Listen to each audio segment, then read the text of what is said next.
Bonjour à tous et à toutes. Malheureusement, c'est sur cette note de tristesse que nous allons entamer cette semaine des formations sur Immigration TV. Un dernier au revoir à Fritznel Richard. Une trentaine de personnes se sont rassemblées dimanche après-midi pour rendre un dernier hommage à Fritznel Richard, retrouvé mort près de la frontière américaine pendant le temps des fêtes. C'est en sanglots que la femme du défunt a assisté aux funérailles en visioconférence. Fritznel Richard est mort d'une manière dramatique parce que nous l'avons rejeté collectivement. J'espère qu'il ne sera pas oublié, a déclaré pendant la cérémonie le porte-parole du Comité d'action des personnes sans statut, CAPS, Franz André. Le 23 décembre dernier, en pleine tempête, l'homme d'origine haïtienne a tenté de traverser en vain les quelques kilomètres de forêt à la frontière canado-américaine, non loin du chemin Roxham, pour rejoindre sa femme. Les autorités estiment que l'homme de 44 ans est probablement mort d'hypothermie. Fritznel et Gwenda sont arrivés au Canada en traversant les forêts des pays. Ils ont failli mourir et ont vu des gens mourir devant eux. Ils sont arrivés ici dans un pays qui se dit d'accueil et où la démocratie règne. De mourir ici en 2023, c'est ça, cette terre d'accueil a laissé tomber Monsieur Franz. Il s'est ensuite adressé aux politiciens. Nous sommes des humains, nous ne sommes pas des chiffres, nous ne sommes pas des porteurs de COVID-19. Nous sommes venus ici pour contribuer, pour sauver des vies, pour bâtir le Canada.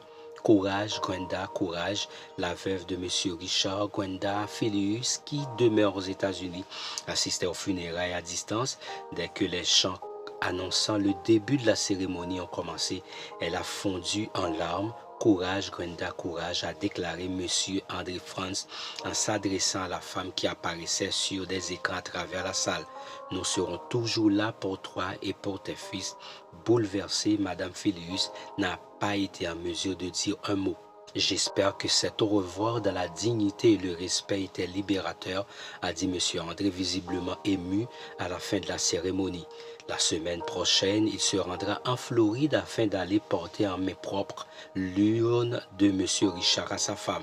Je ne voulais pas qu'elle reçoive les cendres dans une boîte de FedEx ou de DHL, dit-il.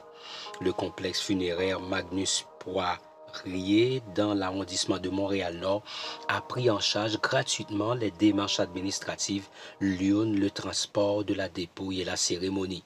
Puisque c'est un membre de notre communauté, en voulant lui faire un hommage, quelque chose qui lui ressemble, a affirmé le directeur du complexe, Jacques Laurent, qui est lui aussi d'origine haïtienne. Franz André a également créé une campagne GoFundMe afin de soutenir la famille du défunt dimanche matin. Plus de 9 000 $ avaient été amassés. Le 23 décembre, Gwenda Filius a demandé à son mari perdu dans les bois près de la frontière avec les États-Unis d'appeler la police, mais la ligne a été coupée. Sans nouvelles, après plusieurs jours, elle a finalement contacté la Sûreté du Québec qui a déclenché une opération de recherche. Son corps gelé a été retrouvé 2 semaines plus tard. Entré par le chemin Roxham au pays en décembre 2021 avec sa femme, Fritznel Richard attendait depuis maintenant plus d'1 an les documents qui lui auraient permis de travailler. Après un certain temps, sa femme aurait finalement décidé de retourner aux États-Unis en passant elle aussi par des voies irrégulières.